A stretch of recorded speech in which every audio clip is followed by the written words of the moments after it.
Good morning everyone. My name is TARUNPAL Gandhi and today we will be discussing about Mahatma Gandhi. He is also called as the father of nation. He was born in 1869 and was died in 1948. Mohandas Karamchand Gandhi was born on 2nd October 1869 in Porbandar, a coastal town in present-day Gujarat. His father Karamchand Gandhi, who belonged to Hindu mode community, was the Diwan Prime Minister of Porbandar state, a small princely state in Kathiawar agency of British India.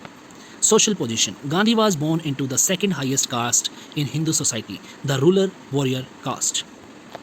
As a youth, about 15 years old, he had his schooling in nearby Rajkot, where his father served as the advisor or prime minister to the local ruler. In May 1883, the 13-year-old Mohandas was married to 14-year-old Kasturba Bai Makhanji in an old child marriage, as was the custom in the region. In 1885, when Gandhi was 15, the couple's first child was born, but survived only a few days. Later teen years. On 4 September 1888, less than a month shy of his 19th birthday, Gandhi travelled to London, England, to study law at University College London and to train as a barrister. His time in London, the imperial capital, was influenced by a vow he had made to his mother in the presence of the Jain monk Bicharji upon leaving India, to observe the Hindu precepts of abstinence from meat, alcohol, and promiscuity. The London years 1888 to 1891. Although Gandhi experimented with adopting English customs, taking dancing lessons from example, he could not stomach the bland vegetarian food offered by his landlady, and he was always hungry until he found one of London's few vegetarian restaurants. Influenced by Salt's book, he joined the Vegetarian Society, was elected to its executive committee, and started a local Bayswater chapter. Some of the vegetarians he met were members of Theosophical Society, which he had been founded in 1875 to further universal brotherhood and which was devoted to the study of Buddhist and Hindu literature. They encouraged Gandhi to join them in reading the Bhagavad Gita, both in translation as well as in the original. Not having shown a particular interest in religion before, he became interested in religious thought and began to read both Hindu as well as Christian scriptures, attempting to establish a career in India. 1891 to 1893. His attempts at establishing a law practice in Mumbai failed. Later, after failing to secure a part-time job as a high school teacher, he ended up returning to Rajkot to make a modest living drafting petitions for legitimate, a business he was forced to close when he ran afoul of a British officer. In his autobiography, he refers to this incident as an unsuccessful attempt to lobby on behalf of his older brother. It was in this climate that, April 1893, he accepted a year-long contract from Dada Abdullah and Company, an Indian firm, to a post in the colony of Natal, South Africa, then part of the British Empire. Gandhi in South Africa, 1893 to 1914. In South Africa, Gandhi faced discrimination directed at Indians. He was thrown off a train at Pietermaritzburg after refusing to move from the first class to a third class coach while holding a valid first class ticket. Traveling farther on by stagecoach, he was beaten by a driver for refusing to travel on the footboard to make room for a European passenger. These events were a turning point in his life, awakening him to social injustice and influencing his subsequent social activities. Maturing in South Africa. Gandhi and his wife Kasturba in South Africa. This is a picture of Gandhi and his wife from 1902. The South Africa years. Gandhi and his legal colleagues. There is an image you can see here. Gandhi and his South African friends. You can see in this particular image. Gandhi served in and led an ambulance corps unit in both the Boer War 1899 to 1892 and the Zulu War of 1906. By supporting the British government, Gandhi hoped to gain full citizenship for Indians in South Africa, a goal he did not achieve.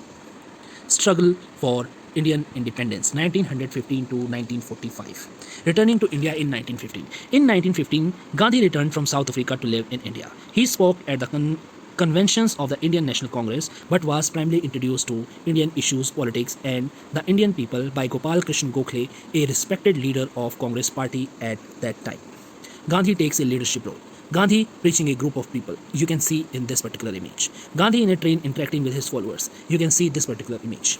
Role in World War I. In April 1918, during the latter part of World War I, Gandhi was invited by the Viceroy to a war conference in Delhi. Perhaps to show his support for the empire and help his case for India's independence, Gandhi agreed to actively recruit Indians for the war efforts. In contrast to the Zulu War of 1906 and the outbreak of World War I in 1914, when he recruited volunteers for the ambulance corps, this time Gandhi attempted to recruit combatants between the wars. In 1918, in Champaran, a district in state of Bihar, tens of thousands of landless serfs, indentured laborers and poor farmers were forced to grow indigo and other cash crops instead of the food crops necessary for their survival. Gandhi proposed satyagraha, non-violence, mass civil disobedience, while it was strictly non-violent. Gandhi was proposing real action, a real revolt that the oppressed peoples of India were dying to undertake. His main assault came as he was arrested by police on the charge of creating unrest and was ordered to leave the province. Hundreds of thousands of people protested and rallied outside the jail, police stations, and courts demanding his release, which the court unwillingly did. You can see an image of Gandhi in 1918 when he led the Kheda Satyagraha on this particular slide.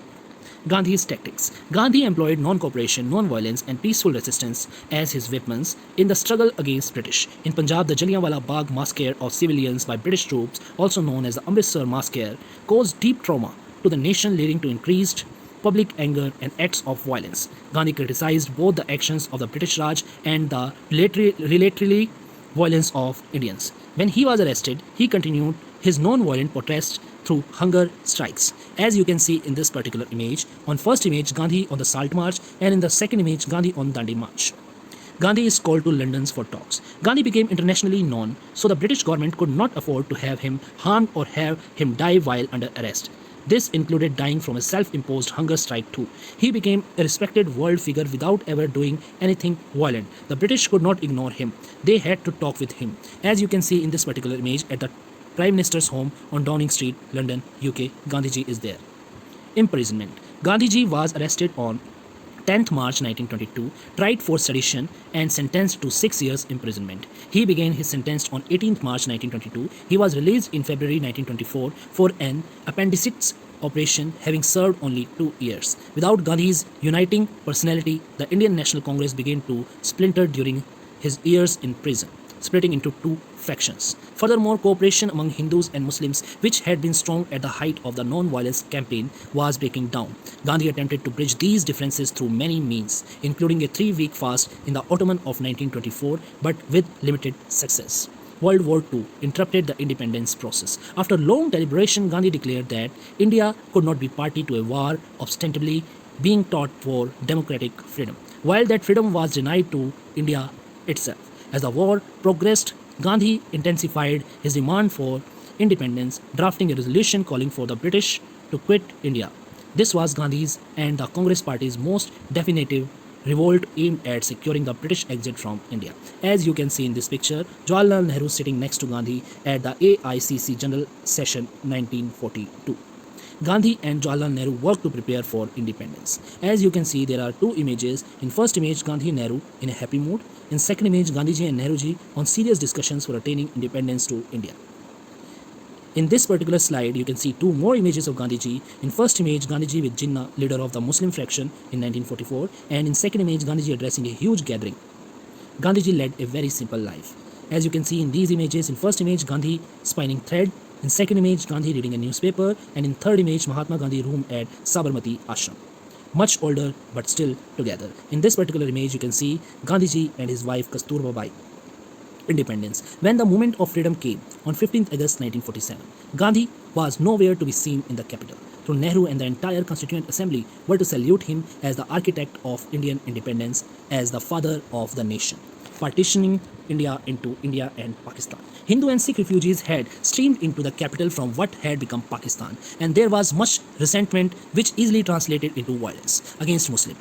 It was partly in an attempt to put an end to the killings in Delhi and more generally to the bloodshed following the partition, which may have taken the lives of as many as 1 million people besides causing the dislocation of no fewer than 11 million. That Gandhi was to commence the last fast unto death of his life. The fast was terminated when representatives of all the communities signed a statement that they were prepared to live in perfect amity and that the lives, property and faith of the Muslims would be safeguarded, and also the Sikhs would be safeguarded. Gandhiji's response to threats. Gandhiji quite characteristically refused additional security, and no one could defy his wish to be allowed to move around unhindered. In the early evening hours of 30th January 1948, Gandhi met with India's Deputy Prime Minister and his close associate in freedom struggle, Vallabhbhai Patel, and then proceeded to his prayers. Gandhi commenced his walk toward the garden where the prayer meeting was held. As he was about to mount the step of the podium, Gandhi folded his hands and greeted his audience with a namaskar. At that moment, young men came up to him and roughly pushed aside Manu. Nathuram Godse, a British Brahmin Hindu, bent down in the gesture of an obeisance, took a revolver out of his pocket and shot Gandhi 3 times in his chest. That was the last time we seen Gandhi alive. Mahatma Gandhi, the father of India, 1869 to 1948. So this was today's video. Thank you so much for watching and listening. May God bless you all. Please subscribe to our channel for more videos like this in future, and also like the video if you liked this video and the content of this video. Thank you so much.